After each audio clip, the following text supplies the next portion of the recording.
here we go. So shalom everybody. Again, I'm with this session will be in English because it's being recorded, and as you know, this will be uploaded to our YouTube channel and website.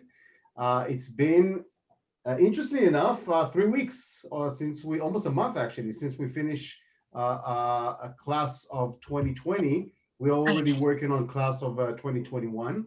And I would like to thank our dear friend, Professor Nunnally, to give us of his wisdom and time to answer some of the following questions that people had.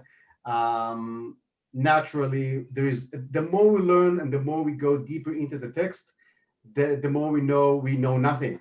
So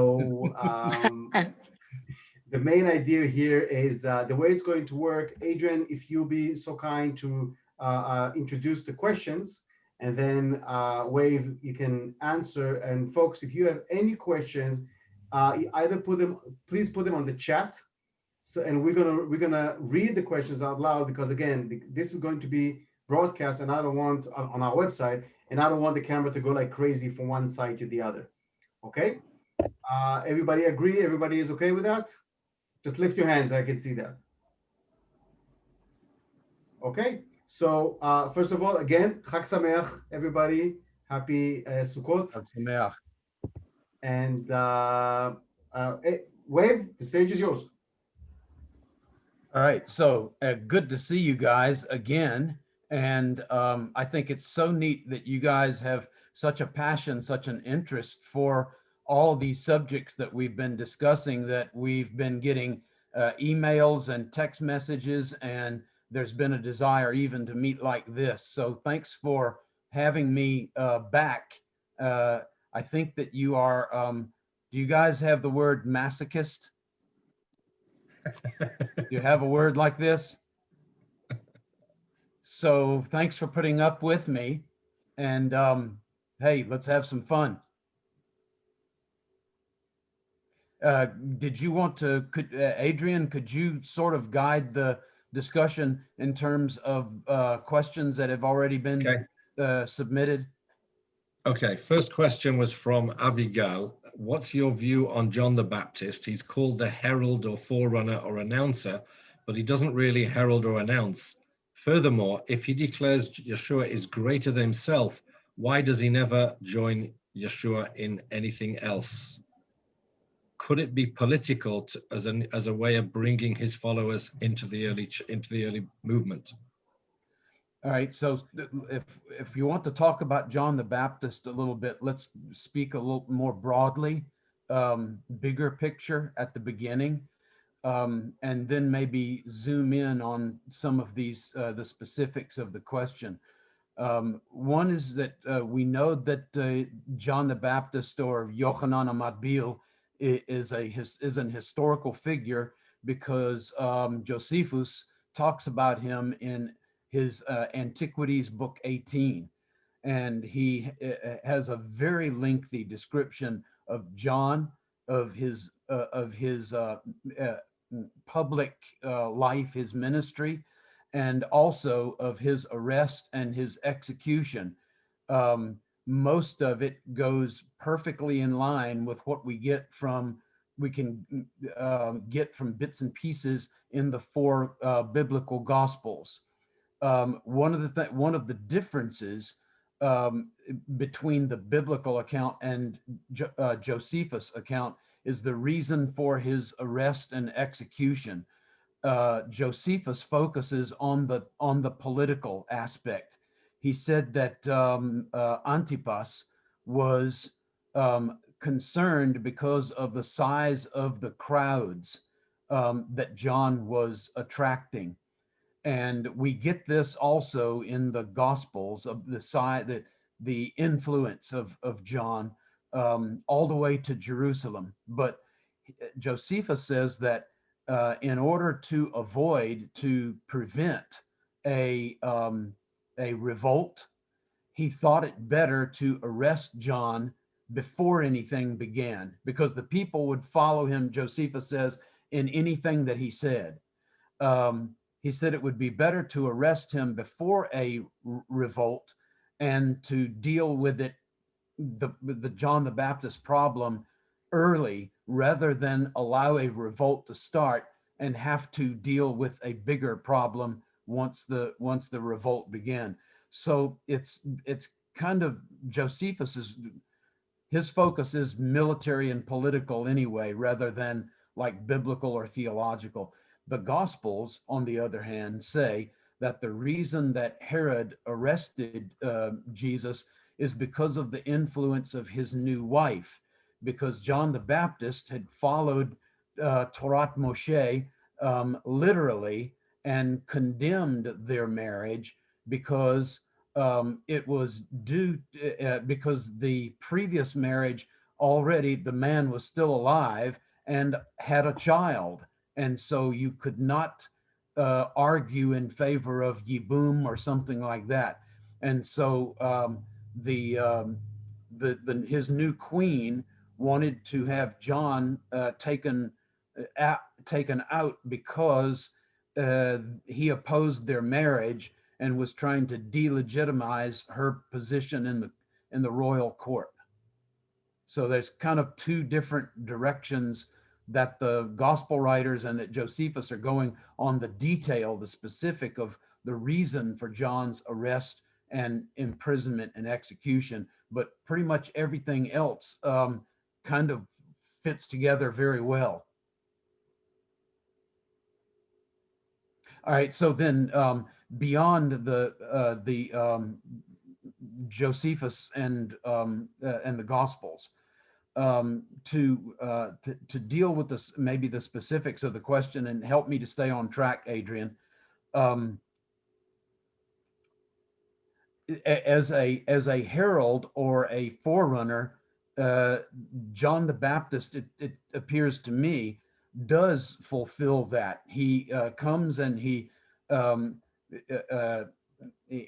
talks about the nature of the coming Messiah, and then when the Messiah, at least in his mind, arrives, then he very clearly points him out, so that then lots of people who were previously following John then began to follow Jesus.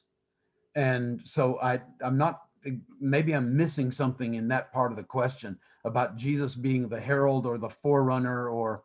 I think that what Avi was getting at was, if John declares that Jesus is greater than he, that he's barely worthy of tying his shoelaces, then why did he not become a disciple of Jesus? That is a very good question. A part of it, I think, and there's another part of the question as well, that I think this response might address pretty quickly. It sounds like in the gospel accounts, quickly after John's identification of Jesus as the messianic figure, his arrest took place. And so at this point, his public life is over. We never hear about him really again until the Gospels, and this is also in Josephus, until his execution. So he's imprisoned for that period of time.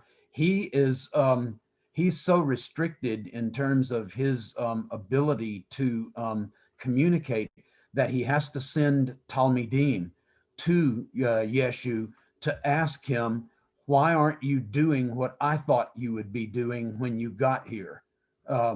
And Jesus sends this message back. It's more or less a quote from places in Isaiah that he says, go tell, the question is, are you the one who is to come, or do we seek for another? This is in Matthew chapter 11. And Jesus responds in the words of Yeshayahu, which is, go tell John what you're hearing and what you're seeing, that the blind see and the dumb hear and the dead are raised. And then he says, and blessed are those who aren't, anyone who's not offended at me. And that's a very, very cryptic response. But I think that what Jesus is saying is, consider yourself blessed if you let me do it my way. Um, because John never sends any more Talmidim. Interesting that, you know, the shalichim, the message bearers that John sends, are sent out by two, and that's standard operating procedure in Judaism that goes back to Mishnah Sanhedrin, Mishnah Rosh Hashanah, and Eduyot. That you send out people to represent you, or your concerns or your decrees or whatever, by twos. The early church, Jesus picks this up and sends his disciples out two by two. We're told this in the Gospels.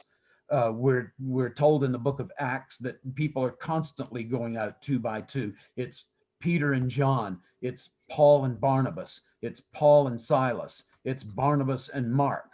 All the way to the end of the New Testament, you get in the book of Revelation that the two witnesses come back. It's just a fascinating study that, again, tracks back to Second Temple Judaism. Okay, next one. I'm going to combine two questions that are very closely related. Yeah, please do. That's fine. The first one is from Lorne, and he says, to what extent can we discuss or raise with evangelicals critical aspects of the Bible, i.e., did events actually take place exactly as written, or can there be elements of exaggerations or legends incorporated into the stories? That's the first section. Yeah. And then Haggai asks, in addition to this, what extent do evangelical people take the Genesis story literally? I.e., do they take the 6 days of creation literally or metaphorically? Okay, both great questions. You guys are just like major amazing. So dealing with critical issues, when I'm there in the land, and again, maybe there is some difference between your delivery of your material and my delivery of mine because of my identification with evangelicalism. They maybe feel a little bit safer with me or something like that. It's only in the first or second day they find out they're not so safe, but that's another issue. I do deal with critical issues. In fact, I deal with them the entire trip. I'm constantly interacting or in dialogue with positions that are more moderate rather than conservative. They're in the middle, or they're left, or they're even far left. I bring up those theories, the arguments, and that sort of thing, and then along with the stuff that we're seeing, the material that we're dealing with, I interact with all of those positions. And oh wow, gosh. An Amber Alert. Do you know what Amber Alert is? No. There's a system in the United States when a child gets taken, it gets stolen. It's if a child, or if someone gets kidnapped, then there's this alert that goes out all over the country. It's amazing. It's probably, we probably got that idea from Israel. Anyway, I deal with this all the time. I don't shy away. In fact, I really want people to examine their faith and the evidence behind it. And so I don't mind doing that. You may, in your own delivery, have to be a little bit more careful than even I am. But I let the land speak, and I let the literature speak, and I let the archaeology speak, and the geography of the land speak, and then I I give people the opportunity to to assess where they are. Often they've never even heard these arguments. That's usually the case. The arguments of the middle to the far left. And so it's almost having to educate them as to positions on biblical authority or historical reliability of scripture or whatever, that they have not been taught in church or in university or wherever they went, and whatever. So I don't shy from introducing them to the critical issues, but then I also very quickly show them or demonstrate to them stuff from Eretz Yisrael that helps them to better understand their Bible, and at the same time deal with these what we call higher critical issues. And I think that that's good for them. It's good for them mentally. It's good for them spiritually. And what I find is that people, as they walk with you in the land, the roots of their faith deepen because your soil is so rich in all of that stuff that helps us to put these more high, what I call higher critical issues in their proper perspective. Um, we can deal more with that in more specifics if you like. Just you raise your hand and Omer will maybe open your mic or something and let you ask a more specific question, or if you want to go deeper into that. But I want to move to the other part, the literal or the metaphorical or figurative Bereshit. And so this is an issue within evangelicalism today. There are two different groups. There are people that are called New Earthers, and there are people who are called Old Earthers. And so the New Earth would be, according to the numbers, the years and stuff like that, the lifespans and stuff, join those together in Bereshit. And they believe in a literal 6-day, 24 hours a day, 6-day creation. And they have their reasons for that. The Old Earthers are also evangelicals, but they tend to take the narratives in Bereshit more metaphorically than literally, and they understand that they kind of give a stronger hat tip to the results of science, and especially stuff like anthropology and the archaeology of paleontology and all of this, the geologists and the like. And so you have two different camps and positions. I can guarantee you that in your groups, you will have components of both of these positions on the same bus, in the same group. Sometimes, often coming from exactly from the same church. And so I guess part of your responsibility will be to discuss with them what does the word yom mean, because they've heard stuff. They may not be familiar with all the higher critical theories, the more left-leaning theories of biblical authority and historicity and stuff like that, but they will have heard discussions about this fascinating Hebrew word that you guys use every day of your lives, yom, yod vav mem, final mem sofit. So it's very interesting that they care about. This is the way that I approach it. It's really interesting that you hear lectures and you buy videos and you go to conferences and stuff like that. And yet Moshe doesn't seem to really care about this because he doesn't clearly define Yom. He doesn't really care about things like evolution. His concern in the early chapters of Bereshit is to demonstrate that only one God, and it's the one true God, created the world.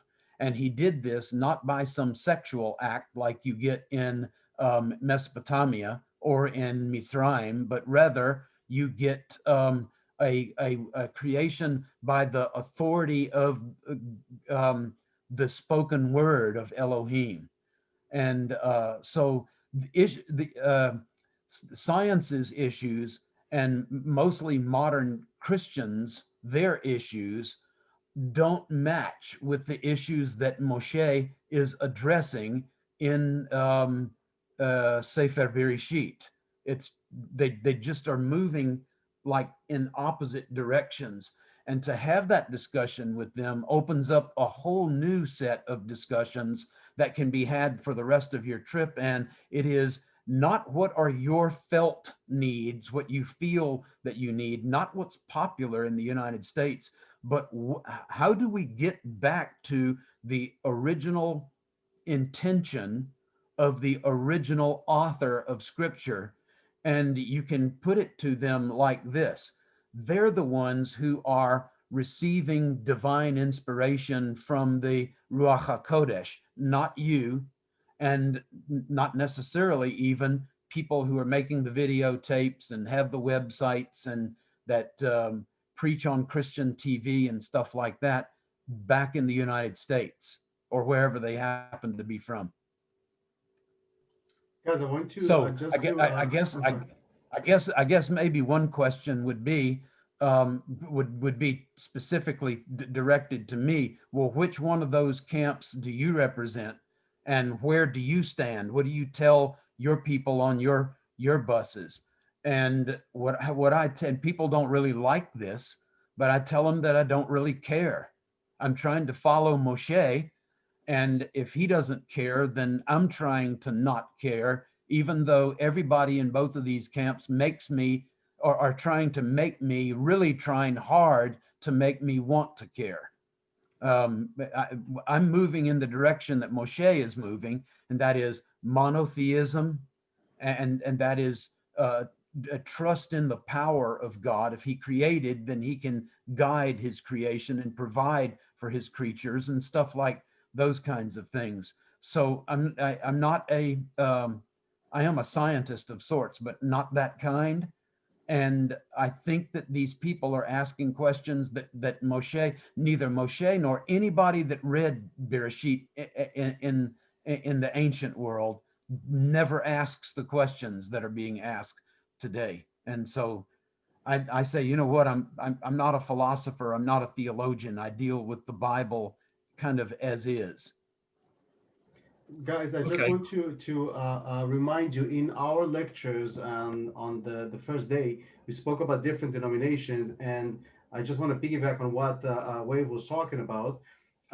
There is actually a center in Kentucky, on the border of Kentucky and helping out Creation Museum. It's Kentucky and Tennessee. Tennessee. No, it's north. Okay. Uh, North of Kentucky would be Pennsylvania. no. Oh God. Ohio. Ohio. Yeah. So there is a Uh, very large center over there called the Creation Museum.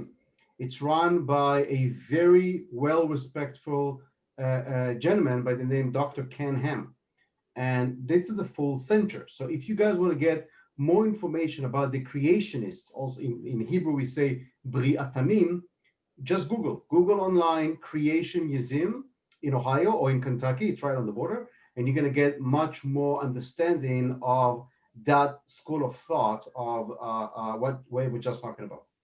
Yeah, you can also Google. It's easy to do, just Google Ken Ham.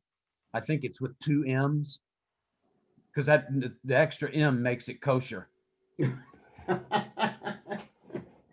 Yeah. That's another form of creationist right there. There you go. okay, next one.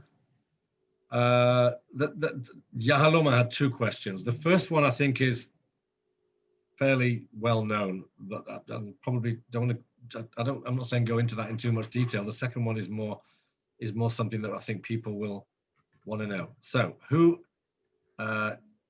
first question was, what's the evangelical view on the prophecy, on the concept rather of Hannah's prayer and Mary's, what they call in Latin the Magnificat. Mary's, what does it tell us? Second thing is, just to add on to that. So this was a question that came to me that I'd heard and I didn't have an answer for, which I wrote to you. It's basically, evangelical views on the prophecy, the mother of my Lord, which Elizabeth says in Luke when Mary greets her and she feels the child jump in the womb and all the rest of that story. And because Elizabeth is given no other prophetic attributes whatsoever. She's actually from a Levite family, from a Kohen, from the division of Abijah, or she married into it with Zachariah. So is that seen as possible later editing by some, or seen as straightforward philosophy? And the second question she had is the raising of one or two hands that many evangelicals do in prayer. Is this anything to do with the Israelite battles, the way Joshua and Moses held their hand up, or is it something completely nothing to do with it? Where does it come from? All right. I am looking at that Luke text right now. It's in Luke 1 and it's in verse 43. How has it happened to me that the mother of my Lord should come to me? Because when Hine, when the sound of your greeting reached my ears, the baby leaped in my womb for joy. She's also pregnant and 3 months ahead of Mary. Okay, so blessed is she who believed that there would be a fulfillment of what has been spoken by to her by the Lord. And that's when Mary said in verse 46, my soul exalts the Lord. And she begins what evangelicals call Mary's song, although the Bible clearly says that she said it, she didn't sing it. That's just an interesting side note. All right, so let's go back to the first question, the concept of Hannah's prayer and Mary's song. First of all, most people will not know that connection, you know, that they don't know enough about Hebrew Bible to know that there are all kinds of grammatical and literary connections between what Hannah says. I think it's Shmuel Aleph Perek Bet, something like that, and what Mary says in Luke chapter 1. It's a great study. Maybe it's something that you could do and prepare on your own before your next trip. And it sounds like to me that you've got a while to do it, based on the second Israeli lockdown. And can I say, guys, I'm so sorry about this, and I hate what is happening to you specifically. Israel, yes, but to all of my buddies who are guides, and you're locked down and you can't run groups and you can't earn your living and that kind of, and I understand, yeah, you get some unemployment and stuff. It's not the same thing. I get that. So I want you to know that that I think about you guys all the time, and I do pray for you, maybe not individually, but as a group. I'm praying that something happens, vaccine, just, you know, divine elimination of the corona or whatever has to happen. But I just want you to know I'm concerned about you and pray for you. All right, so back to this Hannah's song. Among Pentecostals and charismatics, this is a subgroup of evangelicals, right? And that's the way that I identify. They think that because Hannah was speaking and her lips were moving, but Eli did not understand what she was saying, that this might be some kind of a what's the word? A prefiguring, Prefiguration of the Holy Spirit. prefiguration of the speaking in tongues that we do. Okay. So, and yeah, so it's Holy Spirit involvement for sure, Adrian. But specifically, and so not all evangelicals believe that, because not all evangelicals are Pentecostal and charismatic. And not all Pentecostals and charismatics believe that because they don't know. They don't even know that there might be a connection there. Maybe they've heard a sermon or something, but maybe not. So that's all of that stuff is out there, and it also involves, quite honestly, these two pictures, Luke 1 and Shmuel Aleph Perek Bet. These are fascinating pictures of women in the Hebrew Bible, and there's considerable detail. It's not just a passing reference like about Yael or Huldah. It's it's a whole long chapter, and it's focusing on women. So simply because the Bible doesn't do that very often, puts these two texts in its own category. And you know, half of your groups or more are going to be women, right?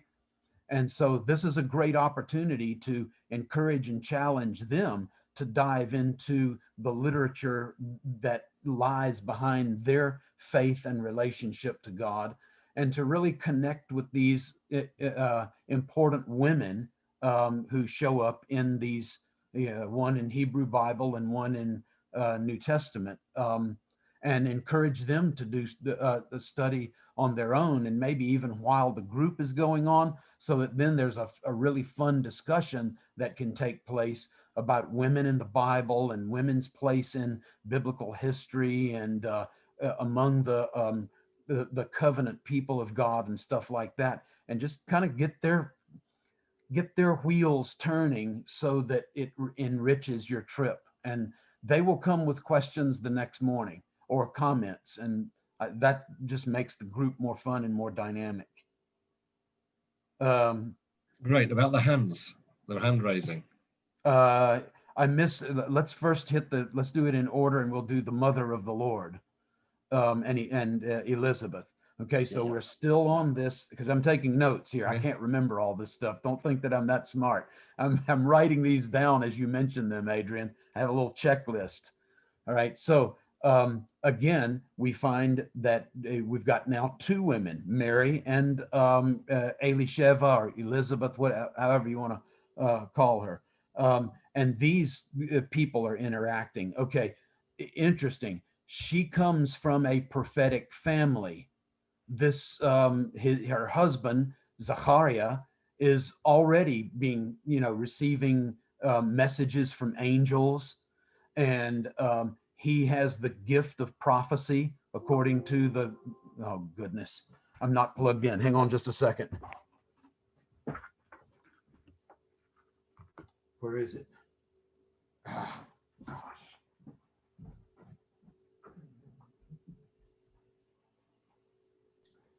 Folks, in the meantime, until we will come back, again, I'd like to address I think it was lesson number 2 or 3, we spoke about the gesture of the hands. I'm going to wait for Wave's answer about the Battle of Rephidim with Aaron and with Hur.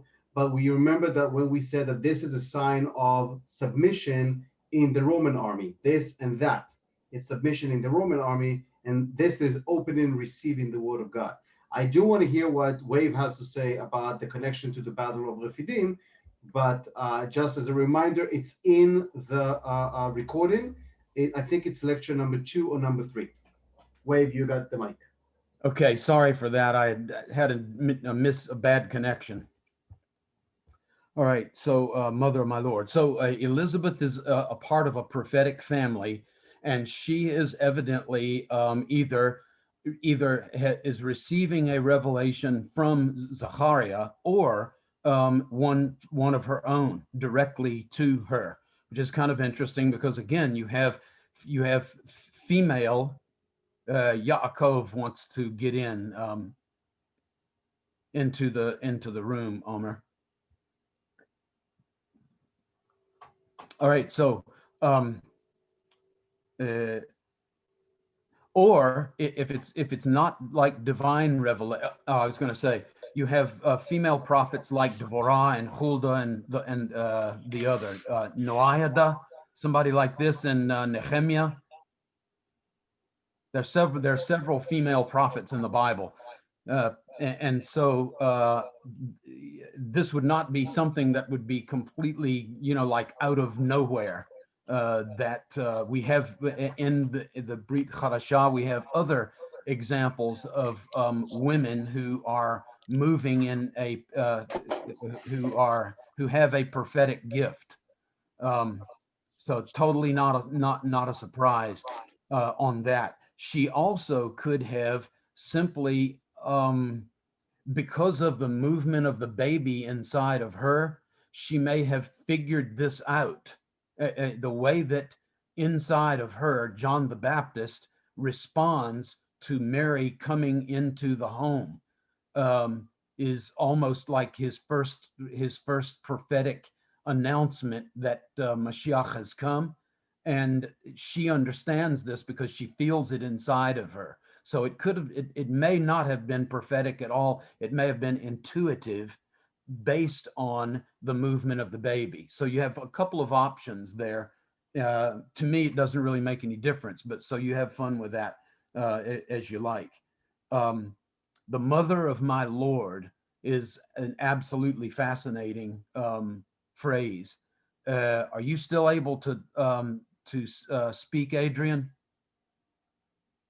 Or are you muted? Yeah. Okay, Yes. so was that a question that seemed to be delving into this idea of Mother of God in Catholicism? No, I don't think so. It was Okay, just all right. So then, a connected question that I put into the same one. No, yeah, all right. Then I was going to we're not address that offering if we need to, Osiris. but sorry. We're not delving into Osiris. Yeah, okay. All right. So I didn't know if I needed to go in that direction. Now, for the raising of hands and Moshe at Rephidim, um, that's an interesting connection. And it's one that I would encourage you to make mention of, because sometimes when we are, and this is the mostly the people who do the raising of hands are charismatics and Pentecostals. Again, not like all of evangelicalism, but it's mostly some evangelicals who are not Pentecostal and not charismatic will do that from time to time, but it's not standard. It's not typical. Okay. That said, no one in evangelicalism, not Pentecostals, not charismatics, and not just regular evangelicals who don't usually raise their hands. No one will connect it with Moshe at Rephidim, ever. I would fall over in the floor if someone made that connection on my buses. Has that happened to you? Or is this an idea that you guys have come up with? Yeah, actually, I gotta share this with you. I was in a lecture I was given a night to honor Israel, and they spoke about it. Yes, when the crowd raised their hands, the pastor actually said that we are raising the hand, the same as the Battle of Rephidim. I actually heard that myself. And it was an evangelical pastor? Of course, yes. That's really interesting. Well, I've never made that connection, and here's why. This act at Rephidim has something to do with releasing the power of God to accomplish something here in the here and now, like so that Yoshua could win the battle, right? Okay. The raising of hands is sometimes related to, okay, let's all raise our hands toward this person and let's pray for them about whatever kind of problem they've got, healing or some issue in their family or whatever.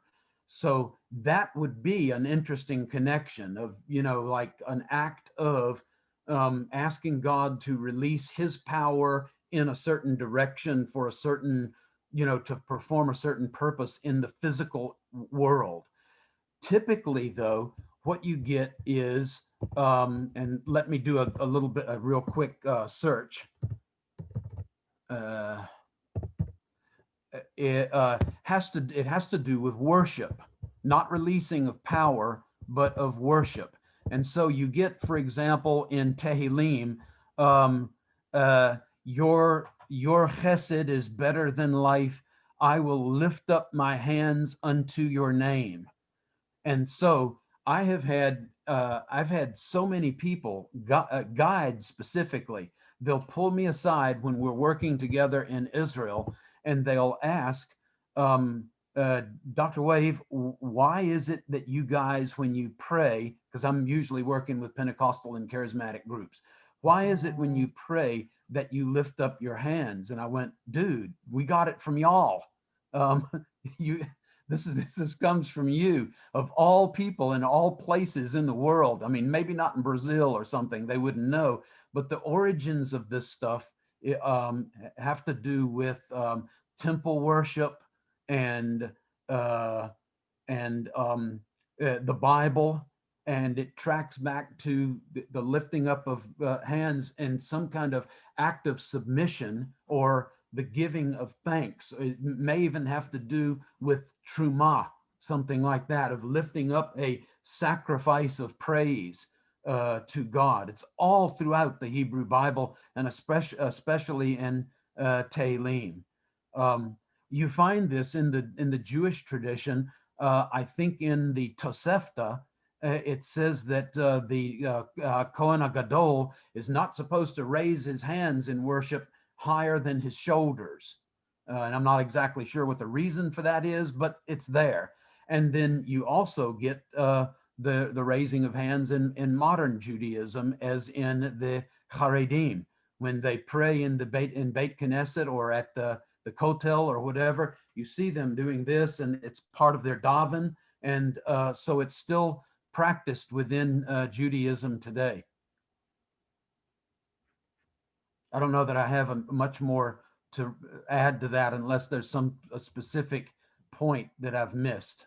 That's great. That's great. Now I'm moving on to a question from Revital, which he sent a brief answer to me, but I don't think everyone's aware of the answer. So the answer was, who exactly was Miriam of Migdal for Yeshua?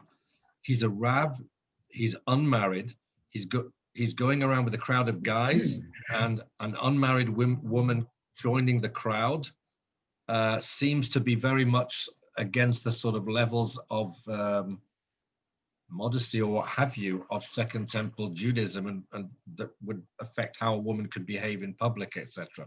Okay. What's the evangelical take on that? So I don't have all the specific locations of texts. I'm not going to give all those, but I'll give you a bigger picture. First of all, the idea of an unmarried rabbi. This would be something that is basically unknown in the modern day, and was unusual in the ancient world. However, and I want to paint the picture bigger, and then we'll kind of zoom in. Yeshu does not marry. That's very obvious.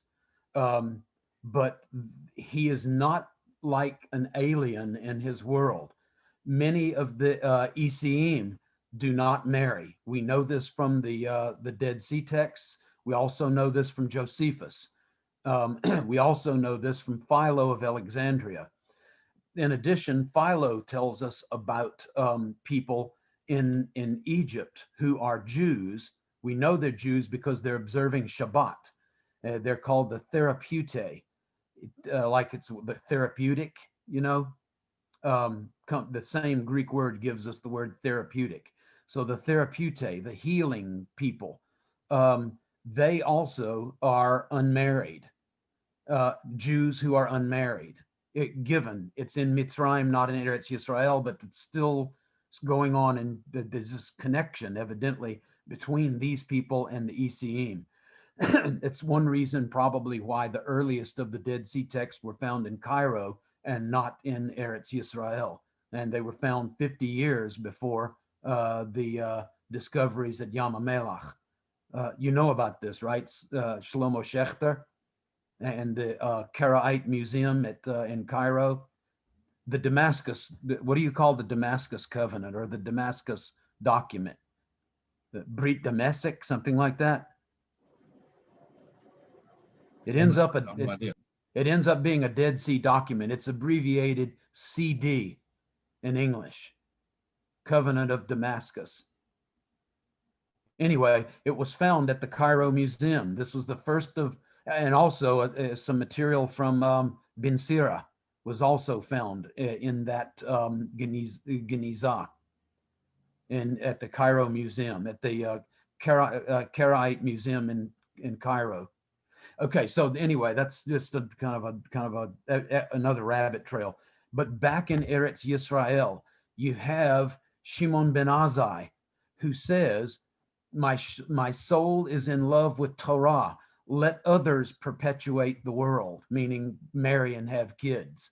The other rabbis were complaining against Ben Azai because he was not married and hadn't fulfilled his obligation to have children.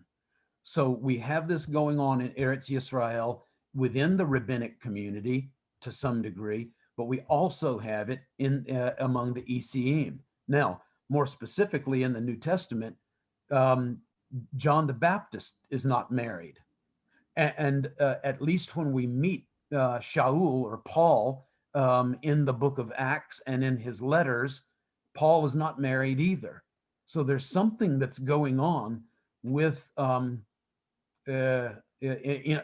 all of these are happening in Eretz Yisrael, of Jews who are, for I think maybe end time reasons, the time of the end is near, are choosing to not follow the norms of Beit Hillel or Beit Shammai, and they're not getting married and they're not having children.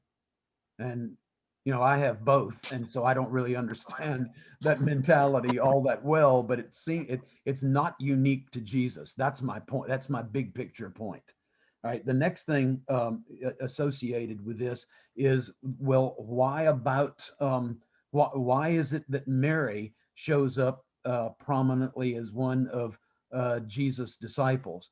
In the Gospels more broadly, we don't only have Mary of Migdal, but we have a number of, quote, prominent women who are following Jesus.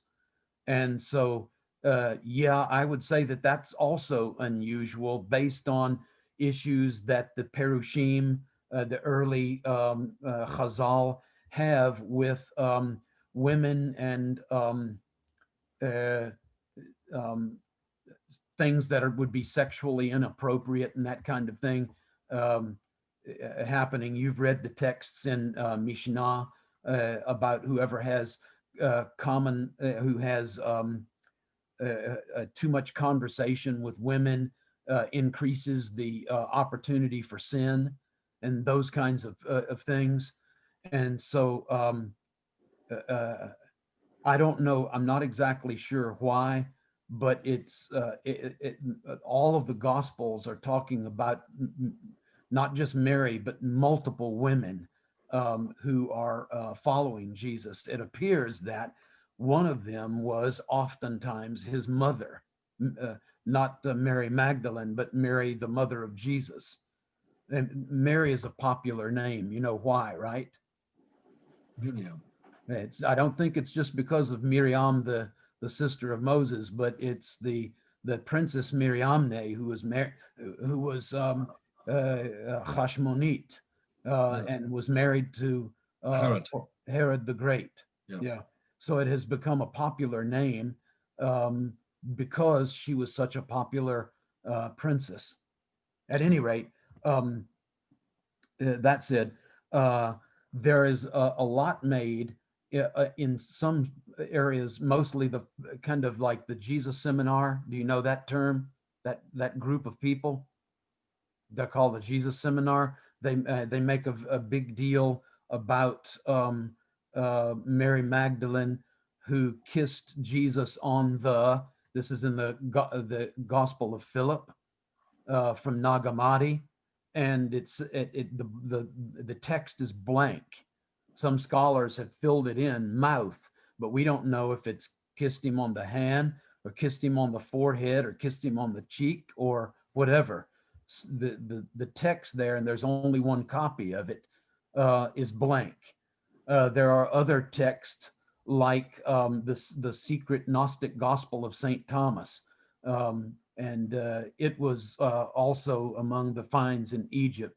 And it says that Peter and the other apostles complained about Mary. What are you going to do about this one? And Jesus says, don't worry about her. I will make her into a man so that she can inherit the kingdom of God. This library that was found in Egypt is largely a library of a splinter group, an offshoot of the kind of Christianity that you find in the Gospels of the Bible. And you may know the term Gnosticism. The Gnostics starts with a silent G. Are you familiar? It comes from the Greek verb gnosko, that means to know. So they split from in the 2nd century of the Common Era. They split from apostolic and biblical Christianity because they had a belief that came in from the teachings of Plato.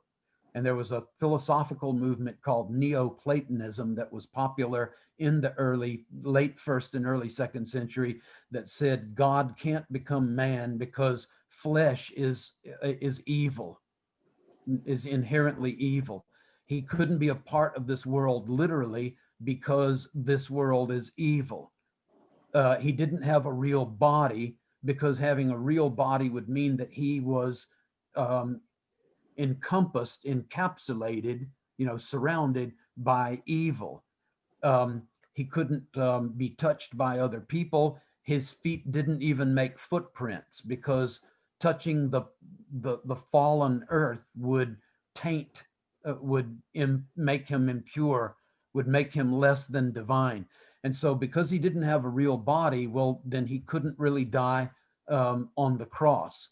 And if he didn't really die on the cross and give his blood, then there could be no sacrifice and no forgiveness of sin. So their understanding is the problem is not sin, the problem is lack of knowledge. And the way that you remedy the problems of humankind is by gaining more and more knowledge, not by the forgiveness of sin that comes from the sacrifice and the blood of Jesus on the cross. To me, this is really fascinating because this is the direction that modernity, that modern human beings have taken. Our problem is not sin. Our problem is lack of education, lack of putting the government not putting enough money into a certain issue, like education or research or whatever. In other words, we've kind of, in the modern day, taken the same approach to the problems, solving the problems of humankind that the early Gnostics took. But the point is that, going back to the original question, the point is that the library at Nag Hammadi is not connected to Eretz Yisrael. It's not connected to 1st century Judaism.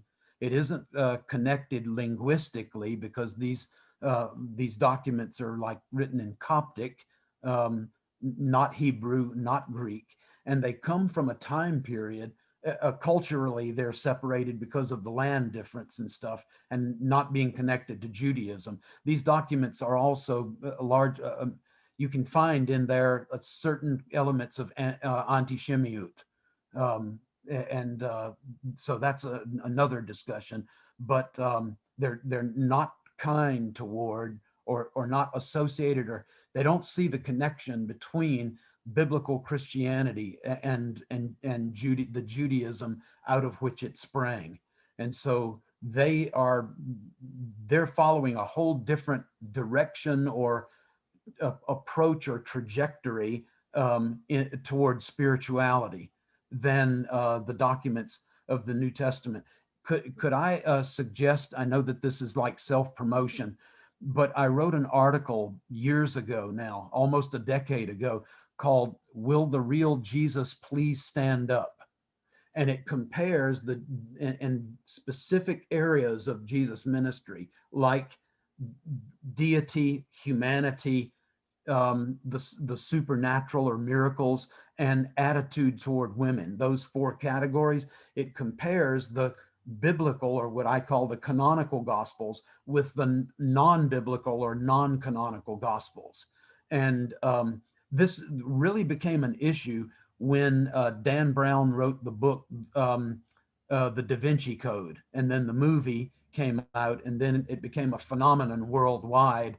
And now we get all of this what people think that they know because they saw the movie, or they watched it on TV. They think that they know something about the ancient world that no one ever knew before. It's absolutely fascinating. We think that we exist in a moment in time, and there was nothing before, and there's nothing out there yet. It's just now. And all of a sudden people wake up and they go, oh, wow, there's other stuff. Yeah, that stuff has been around for literally hundreds and hundreds of years. Even the Nag Hammadi stuff, it's been around since the late 1940s.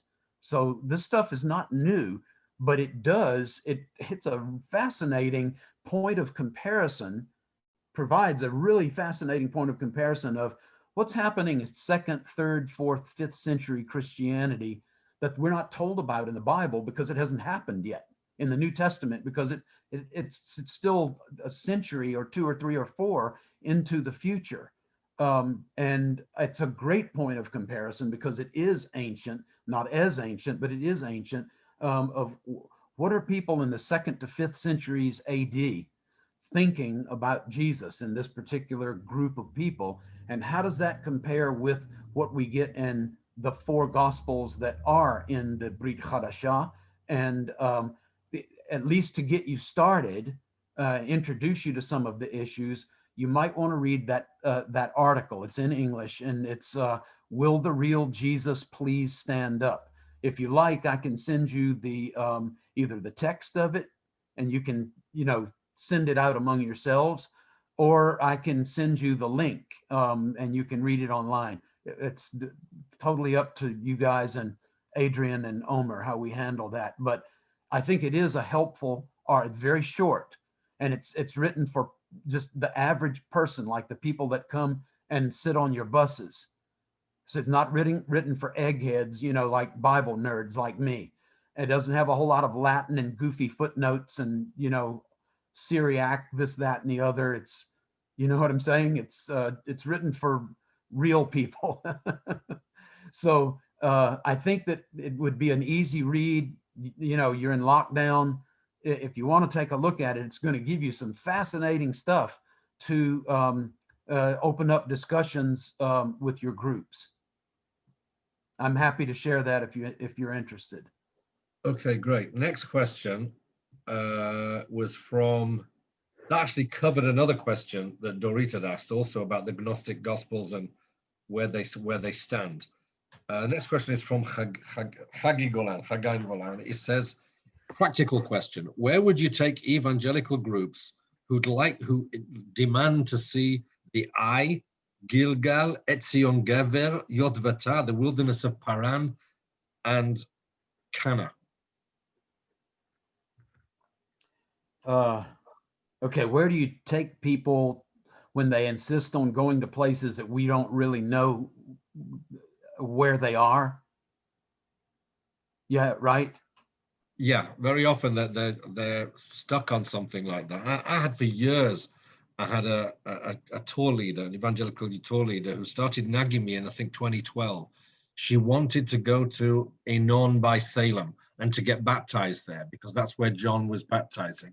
And until I literally took them and showed them, it was an 18-inch deep fish pond covered in nets at the foot of Tel Shalem, and you can't get in there and you can't get baptized. She wouldn't believe me.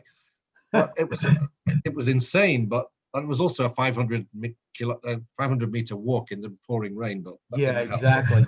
That's what you get into when you try to go to Herbet Kana as well. That's a pretty good schlep, that most people on the bus don't want to take just to get to a place that hasn't even been excavated yet. All right. So what I do with Herbet Kana is if we go to Tsipori, Sepphoris, I show them Herbet Kana from up on top of that Turkish, whatever that building is. I can't remember what it is. That's up on top, but you can see it from the ground as well. And if we go to Kfar Kedem with Menachem, I'll show them what is it? It's Kibbutz Hoshaya, right? I'll show you. We were just over there, and that gives you a little bit of perspective. And I tell them this is how far it is from Tzipori. Herbet Kana is about, I think, 7 miles, 5, 6, 7 miles. And if you're dealing with the United States, you have to talk in miles and yards instead of meters and kilometers. That's just a thing. I don't know what's happening with us on that, but that's where we are. People lose their mind. Just to clarify, you speak about Khirbet Kana in which direction? There's this Kane and there is Kana. So which one are you referring to? Kana to next to the village, or Kane on the other side? Okay, so it's somewhere in Beit Natofa, right? All right, Kane, yeah. And that's the one that right on the edge of the valley and going up the next ridge. I think it's is it the Tiran Ridge? To The one, next yes. To to one. okay.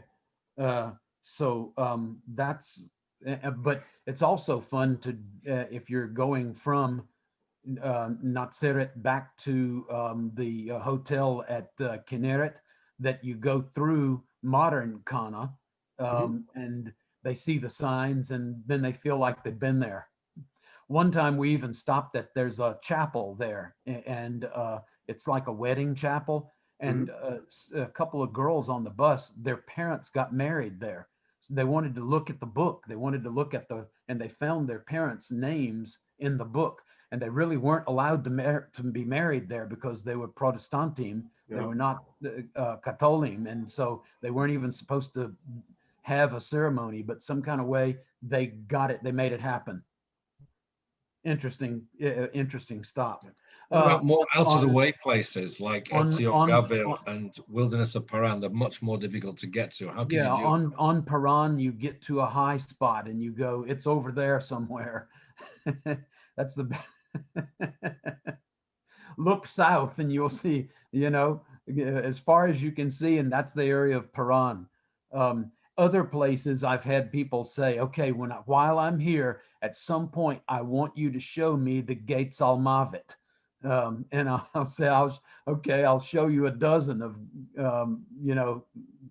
places that can, they think that it's a specific spot when it's describing a geological reality or a region.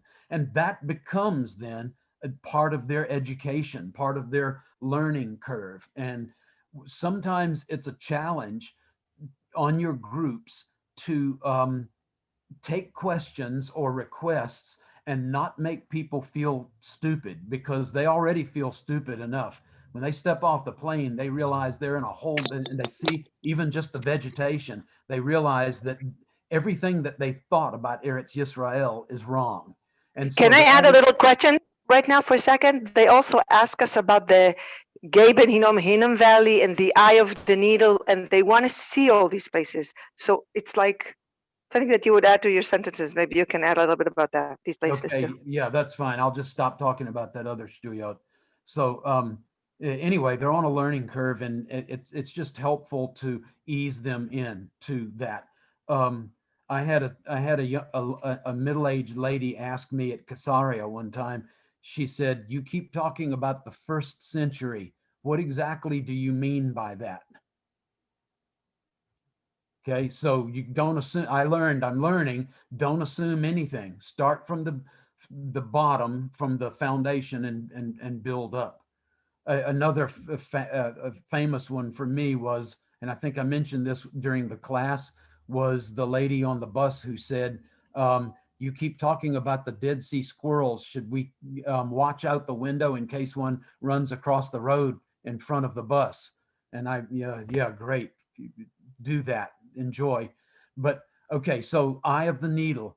Can you tell me, whoever it was that spoke, I didn't see the name, could you tell me what you tell them right now? Tally. Can you turn her on? Flip her Wait, mic. yes. Hi, that's me. I'm Tali Almoz. I'm not Reut like you guys. Hey, Tali. All the time they ask me, where is this place of the Eye of the Needle? That the camel, so I actually never knew exactly. And I've heard all kinds of guides say all kinds of things, but nothing really sounded true to me. And the Hinnom Valley, and where is the Hinnom? So this I show in Gaben Hinnom, Yes. of course. This is easy. But the Eye of the Needle, that was one thing I wanted to know where it is exactly. Okay, and when you do Gay Ben Hinnom, do you talk to them about how this whole thing starts with the wicked king Menashe? Yeah, so I speak about Menashe and I speak about Jeremiah. And this is very easy because we see it all the time. It's something which is on our route. Yeah, and we always see it. So that's the easy part of the question. Okay, super. Another thing that you want to connect is this idea of paganism and pagan gods and and idolatrous worship and stuff like that. And Chazal speak of the 7 gates to Sheol, and Gay Hinnom, or Gay Ben is one of the 7 gates into Sheol. So when Jesus uses the word Gehenna, it's Greek. It doesn't sound like Gay Hinnom, but it is the same thing. Jesus, that's his favorite word for hell.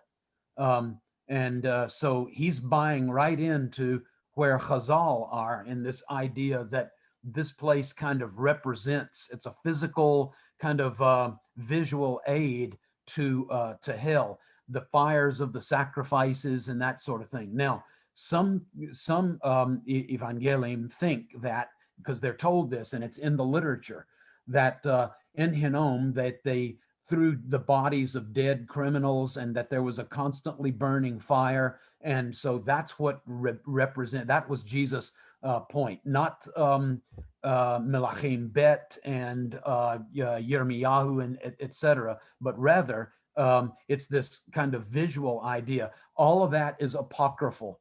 Jews bury dead bodies, even the bodies of people who were criminals.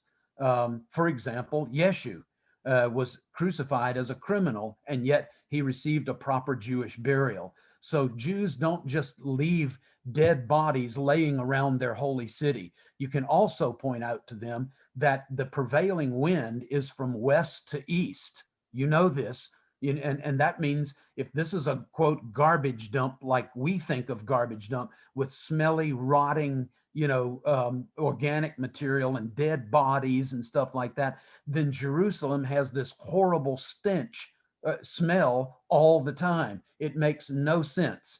A friend of mine who's an archaeologist, do you know the name Gordon Franz? Okay, write this down then. He has a website, Franz. Gordon Franz. He took 500 core samples from the the north of the Hinnom Valley all the way around to where to Shiloach. And he, of these 500 core samples, he found no ash layer. So the idea of constantly burning, it's the potter's field. It's where you throw pottery that's broken. Yeah, it's kind of like when our dishes or our plasticware gets a leak, goes bad, gets burned, you throw it in the garbage. That's what the people of Jerusalem were doing in the ancient world. But the idea that it was constant burning, a garbage dump like we think of garbage dump, and dead bodies is totally outside the area of the evidence. I hope that helps. Now, I know that our time is short. Let me deal quickly with Eye of the Needle. Is that okay? Leaders, are we all right with that? Absolutely, yes, please. Go for it. Okay. Go for it. All right. So Jesus says it's easier for a camel to go through the eye of a needle than for a rich man to enter the kingdom of heaven, or the kingdom of the heavens. It says in Matthew, Shemaim. It's plural, not singular. All right. And so Metaphor. it's a metaphor. You get the same metaphor in the Bavli. In the Bavli, Chazal say it's easier for an elephant to go through the eye of a needle because there were more elephants in Bavel than there were camels, maybe something like that. It's talking about something that's impossible. And the Talmidim of Yeshu, they pick up on that immediately, and they say, so then if it's impossible, how can anybody be rescued, delivered, use the word saved? And Jesus says, what's impossible with people is possible with God. So that's the whole point of that. It's not about a specific location. Further, if you're talking about Chazal, if you're talking about Josephus, if you're talking about the Bible, you don't find a gate with the name the Eye of the Needle in it. Basically, all of the gates of ancient Jerusalem at any given period are pretty much accounted for, and there is no gate like that. If you look in Bible dictionaries, some of them written by evangelicals, most of them not. But in Bible dictionaries, when they attempt to show a picture of the eye of the needle, do you know the picture that they use? It's the small entrance to the Church of Nativity at Bethlehem. It's not even Jerusalem, which is totally stupid, but it's the only thing that they can find that comes anything close to a literal eye of the needle. So there is no needle's eye gate, period, ever. We can summarize it. Or literary history, no evidence for, sorry. Exactly. I was just going to say we could summarize it by saying when people quote things like that, they ask to see the eye of the needle, just like them asking to see where was the inn of the Good Samaritan. Right. One is a metaphor and one is a mashal. Neither existed. And the first thing that you should do, Tali, is send them to the text. And in the text, they'll see that it doesn't give a place. It's a metaphor.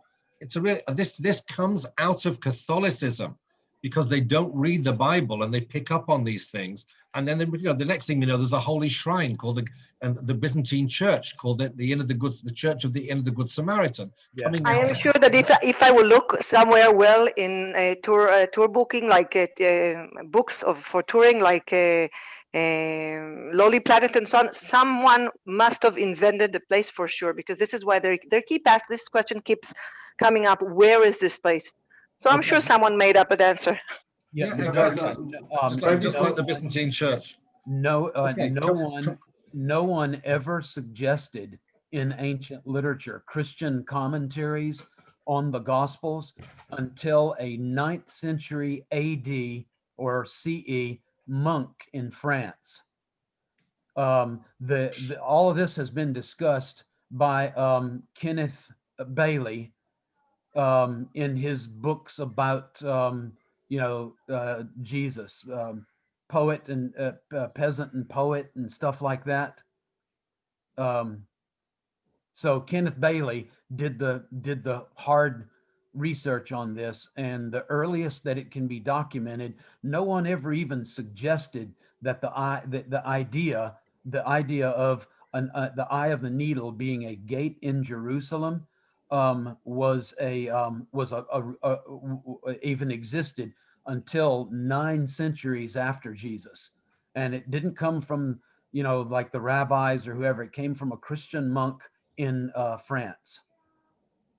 People don't know these things, and it would be really helpful for you to mention it and then to point to them a source, because lots of Christian pastors know the works of Kenneth Bailey.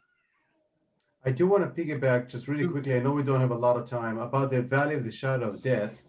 I heard several times from several scholars that, again, this is not a specific place, but it can be used in various ancient roads as a description of the valley of the shadow of death. For example, if you use the ancient road that leads from Jericho to Jerusalem, where it's very, very narrow and you can be attacked over there, or the one next to Wadi Hammam between Nazareth and Magdala, you can definitely point that as the valley of the shadow of death. But we do not have like a specific valley that this is it. So show them valleys that are like that, and then mention it at that point, and say, now what is the intention of the original author? David HaMelech is trying to communicate that the presence of God is going to go with us because he promises it, even in places of great difficulty and danger. That's the whole point. Rock slides, flash floods, predators like thieves as people, or animals that want to make you their fast food dinner. Maybe not so fast food, right? Maybe slow food dinner. Never mind. So that's the point of the original author. And guess what? This reorients them. It reformats their hard drive to start asking the question long after they've gone home. What is it that David meant? What is it that Matthew meant? What is it that the writer of the book of Yoshua meant. Start asking the question, what did the Bible mean, instead of what does my pastor say? What do the people on TV say? What do the videotapes that I bought say? What does the internet say? It starts dialing them back into the text. And I can guarantee you, when they get tied into the Bible, they come back to you the next time. You get return business. Great. So we've got one big question. I think the pastors will remaining. really appreciate this. The leaders will really appreciate, because they're not always taught in their Bible college or seminary or wherever they're educated. They're not dialed into the physical realities of the Bible. Look, this is the kind of stuff that you need to focus on with your groups. Why is it? Because it's low-hanging fruit. We talked about that, didn't we? Low-hanging fruit. It's right outside your door, the door of your hotel, the window of your bus, or you're standing on it at a location. Use that low-hanging fruit: language, culture, religious practices, geography, archaeology, ancient literature, even just the stuff that you know, that you're familiar with, and then keep expanding your knowledge base and expose them to this world of the evidence of the Bible. And they will, I can tell you, evangelicals, I can't speak for Catholics, I can't speak for Hindus, evangelicals will love you for introducing them to the world of the evidence of the Bible that you guys have grown up in, that you live in every day. Okay, so the one question is about something you could maybe summarize at the end, or send us a link or something, is from Baruch. He said, is there, or could you create a list of your articles or YouTube clips, etc., which could be useful and easily accessible for Israeli tour guides with the purpose of future self-education? Do you think that most of your stuff could be found just by running your name on Google, or what the stuff that you've got out there on the net? Yeah, that would be just doing a Google search on me would be the long way to it. The direct, the laser beam way would be to go to all lowercase, all one word, Wave Nunnally on Facebook, or all lowercase, all one word, Wave Nunnally on YouTube. And if you want, you can subscribe. You can recommend this to other people to say, okay, I'm not the only one who believes this craziness. You can take a look at, and you can direct them to either the Facebook thing or the YouTube thing, and they can go and look, and they'll go, okay, yeah, well, maybe there are two people in the world that believe that or that say that. So it'll be you and me. But as far as as far as my bibliography, the stuff that I've written, I can make that available to Adrian and Omer, or I don't know, I can send it directly to you or whatever. It doesn't make any difference to me. The stuff is available. It's right. If you've got like a list of links, and you could send to either me or Omer, then we'll send it to the group, and that'll cover it, I think. Yeah. Okay. I don't know if you're going to have time for this last question, because it's a big one, and it's from Ganit. And it's basically in the development, to do with the development of the way the church developed in its theology. Yeshua quotes liberally from the prophets, but as you've shown, he also widely quotes from the sages, from Chazal, whether he's offering his opinions on halachot, or he's simply repeating ideas and rulings from Hillel and Shammai and others, especially in Matthew 5-7, but in more instances. So, and his only contact with Gentiles appears to be with the demoniacs, and then the 4,000 that the guy brings to hear him. And even though it's the only thing he can't talk about the Torah or quote Chazal to them, it's Chinese to them. And basically what we get there is his remez in the 7 baskets only to his own disciples about Deuteronomy 7:1, the 7 Gentile nations. Then we've got Paul, who goes mostly to Jewish communities, but in spite of saying that he is a Prushi ben Prushi v'Talmid shel Rabban Gamliel, he never once substantiates this saying with any recognizable quotes from Gamliel, nor from Chazal, but only generally quotes from the prophets.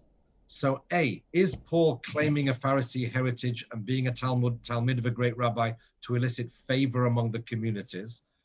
B, as Christianity would become defined not by Jewish oral law in the church of the 2nd, 3rd, 4th centuries, in Yeshua's teachings, but much more so by the theology of Paul, was this an eventual reason for the schism in believers, without touching the side issue of the deification of Christ, but could that be a side issue that led to a split in the church? And then third, why is Paul and all the epistles used so much more in Christian theology than Yeshua's Pharisaic style of teaching?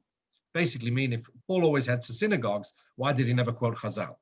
And is this why getting your idea? Is this why getting your ideas out there is so difficult? Bit of a long, complicated question. I did my best to translate. All right. Well, the answer to the last question is yes. Was that quick enough? It does it does make my job harder, and I've been at this for 30 going on 40 years, but it's getting better all the time, and that's one of the reasons why I'm so encouraged. And one of the reasons is because we're connecting everything that we're doing to physical reality and Eretz Yisrael and you guys. So all that kind of runs together. I realize that sometimes I make the same points. So I now have minus 1 minute. I guess if this was a football or soccer game, I would be in stoppage time. Yeah, but it's your time basically. It's up to, I know you've got to go soon, okay. But well, good. Maybe I get paid overtime for this. So yeah, that is a big. All of these are big, gigantic issues, but they are great to discuss when you're working with groups. So I'll just take it piece by piece, and I'll try to be as quick as I can on each one. How did the church develop its theology? Well, you see theology being developed in the Brit Hadashah already in the New Testament, and it's good, solid Jewish stuff. What happens is that very quickly you have the parting of the ways with the area of time around Bar Kokhba, and Judaism goes one way, and Gentile Christianity, non-Jewish Christianity goes another way. And when it does, it becomes culturally and linguistically and geographically and even theologically, eventually it has to happen because you're disconnected from your roots. They began to develop in more philosophical and more Greek approaches to things rather than Hebraic, Jewish, land of Israel kind of stuff. And I think that is sort of where a lot of the problems came in the church of the 2nd century to 5th century, like the Gnostics, the people who believe in Gnosticism, and where other groups, even the more mainstream groups that would develop eventually into Catholicism, into the Roman and the Greek versions of Catholic, is that they are more following St. Augustine as a perfect example, or Origen and others. They're following Greek models, and they're even incorporating Greek thought into the formulation of Christian doctrine. You see it in the literature. It's very, very obvious. So Jesus is really closely connected to his world, the world of Torah, the world of the Nevi'im, the world of Chazal. These people who come from the Greek world, like Origen and Tertullian and Irenaeus and others, Justin Martyr and the like, are more closely connected to the world, the Hellenistic or Greek world, Greek literature. The only one who knows anything about Hebrew is Hieronymus, Jerome. And the only reason he knows is because he moved to Eretz Yisrael and he began to study Hebrew in the land. Everybody else is cut off from your world, culturally, linguistically, historically, in terms of literature, literarily, geographically, and otherwise. And so there's no surprise then that the church ends up largely hijacked by Western and Greek thought, not by Eastern and Jewish and Hebrew thought. Paul de Perucci, I have some theories about this, but there's not a lot of evidence. He does claim that he is a Talmid of Gamliel, Rabban Gamliel the first,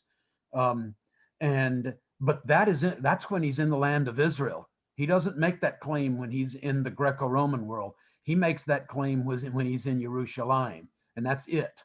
I'm just saying there's a reason for it. He's trying to connect to that audience that respects and reveres Gamliel as the most influential Jew alive at this time. I have an article in Erdman's Dictionary of the Bible on Rabban Gamliel if you're interested. It'll be in my bibliography.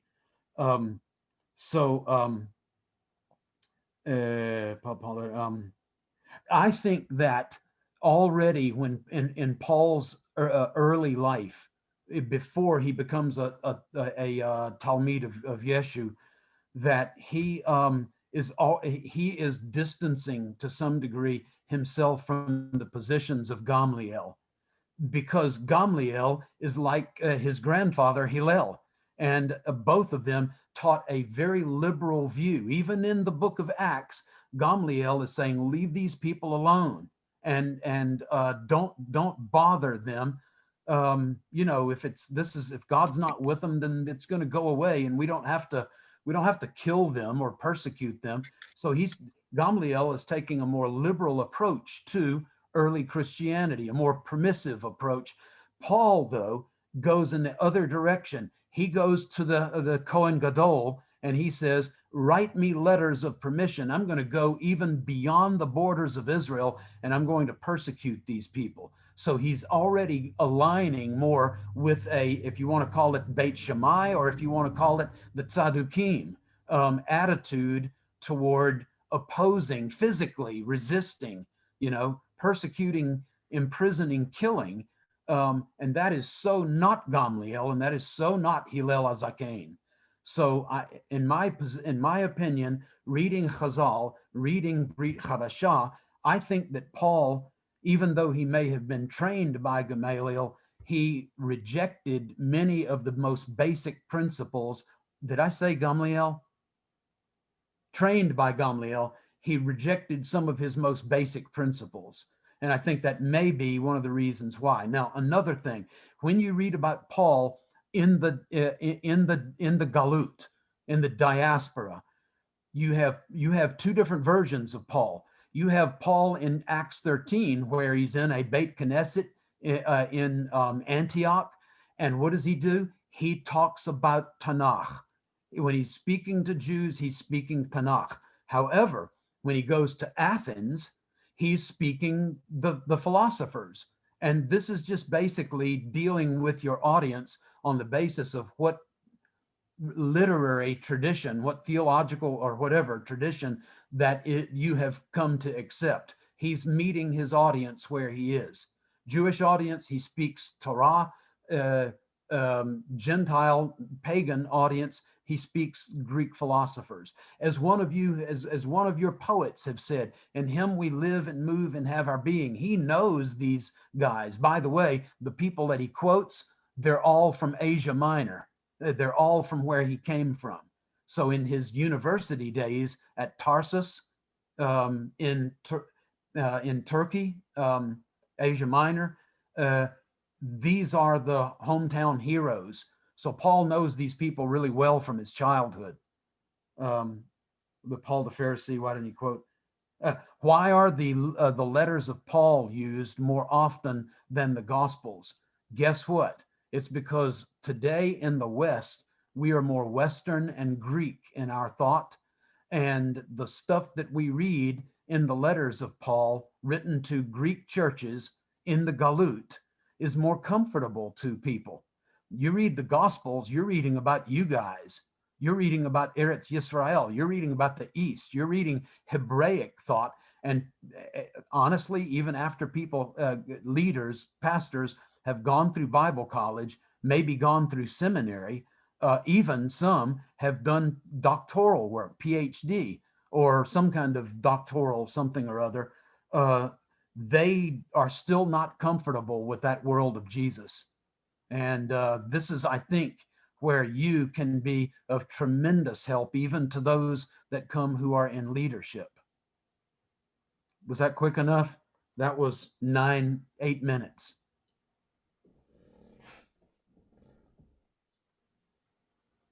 Anat? As you say in Hebrew, it's up to you.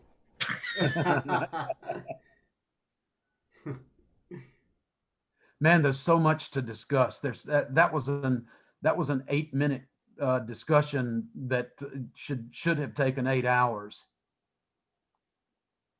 8 days. I think the only aspect of that wasn't covered was how come, if Paul is so dedicated to Jesus and his teachings, how come Paul himself never quotes from Chazal?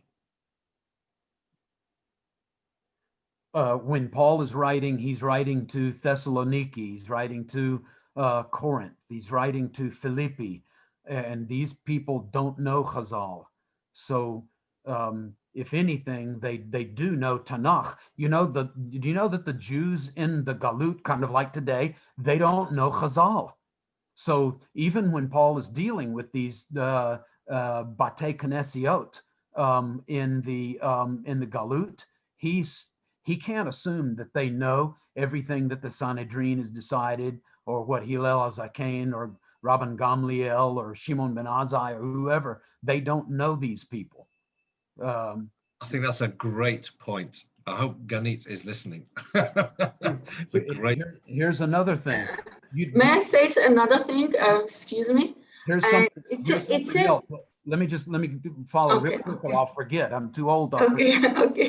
When you go to Galut, no longer are you talking about ritual purity, about taharot. Okay. You never hear the word perushi unless Paul brings it up, because there are no perushim in the Galut largely. Maybe they take trips, but then they come home. They're just like all good Israelis, right? Just messing with you, okay? And so you don't hear Paul in his letters talking about ritual purity, about Sabbath observance, the two major issues in the world of Jesus. You don't hear about Chazal.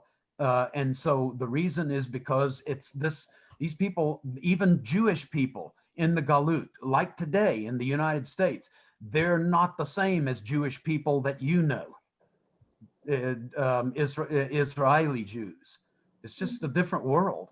Yeah, please go ahead, Ganit.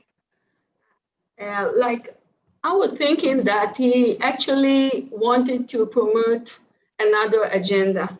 Excuse me that I'm saying that, but it's like when we say in Hebrew, "Atalmid ala al rabo," in a way, because when you are reading the Gospels, you can see truly what was Jesus referring.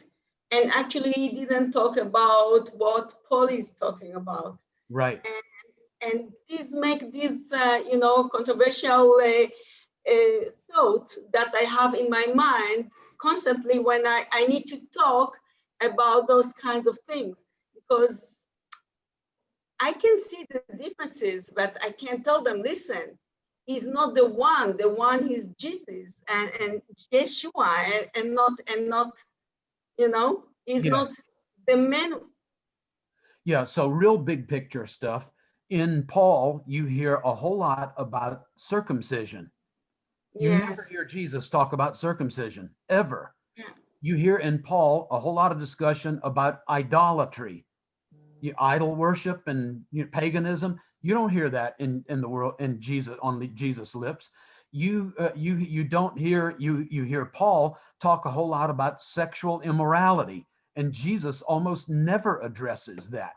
What is the reason for this? Audience. It's different historical, ethnic, cultural context.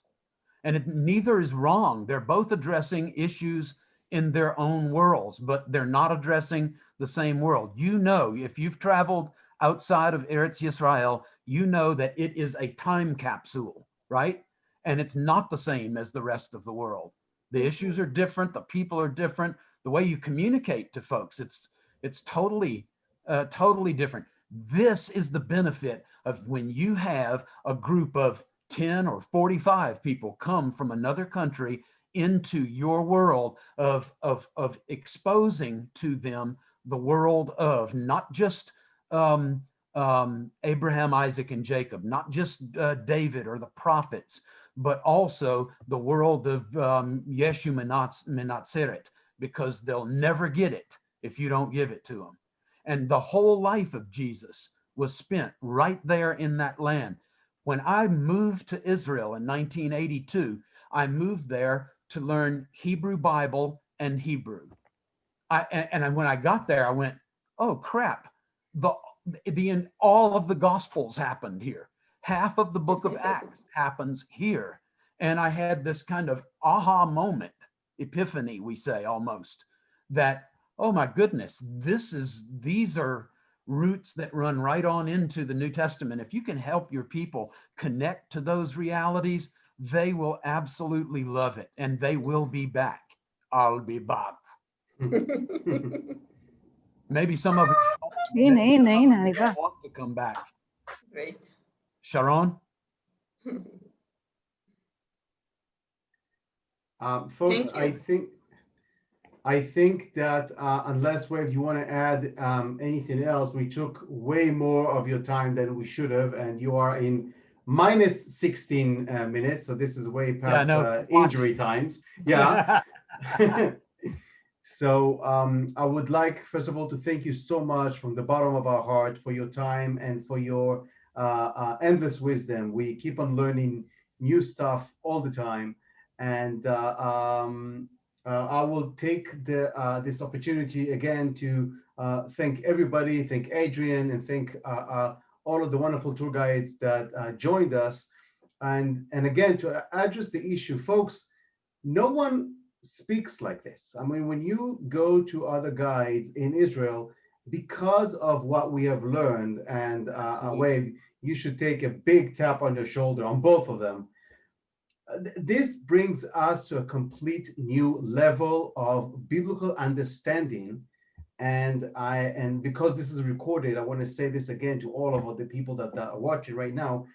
Take what Wave is telling you about what he uses between the line of, tell that to them, and they will be back again, and again, because you bring the Bible to life. That's basically the whole idea. Absolutely. So unless there's anyone else here who wants to use this last opportunity to say thank you or whatever, again, Wave, Chag Sameach, and thank you so much from the bottom of our heart. Well, thank you guys. Can you hear me or no? Yes, we can hear you loud and clear. And I just want to make sure that Omer is wrong in saying last opportunity. It'll never be last, right? No. Even in the Olam Haba, I hope. All right, so I want to thank the leaders for organizing. I want to thank all of you guys for your continued interest. And I want to encourage you to push into this, integrate all of these things, and don't be afraid to mix and match. Bring in Chazal, bring in archaeology, bring in geography, connect text to text, and do this in an interdisciplinary kind of way. It will deepen your understanding and your service to your groups, and they will absolutely love it. Just keep on tapping into the stuff that you already have, that you grew up with, that you live around, and don't kind of look past it in terms of, well, I need to do this agenda thing, but I need to do what they taught me in guide school. But instead, take their questions, their points of interest, and then open up. Use that as a window to open up other discussions. Also, make sure that you are connecting them to your world, because that's the reason they paid all of these shekels and the reason why they left home and, put their kids, somewhere with the family, and why they're there with you is to connect with the realities of the world of the Bible, which are the realities of your life. And thanks for your interest. Thank you, Wave. God bless you guys. Thank you very much. Thank you. God bless you. God Thank bless. you Thank you very so much. much. Bye-bye. Thank you so much. חג שמח. חג שמח. חג שמח. תודה אדריאן, תודה עומר. תודה, חג שמח. חג שמח חבר'ה. תודה חג לכם. שמח Thank you very לכולם. much. להתראות. תודה לצוות המוביל. להתראות. Thank you. ביי. להתראות בירושלים. אני חובה כן. קשיי פרידה. באמת. מאוד צריכים מאוד. עוד בדרכים. Next time in Israel, you should call us. We make a group hummus, יופי, Everybody. נעשה ככה. Yeah. You missed out on Iris's We should homemade make hummus. Yeah. It's got to be better than Sabra, right? Yeah. Yeah. Oh yeah. Oh yeah. I had one guy that said, yeah, we like Sabra. We feed it to our animals.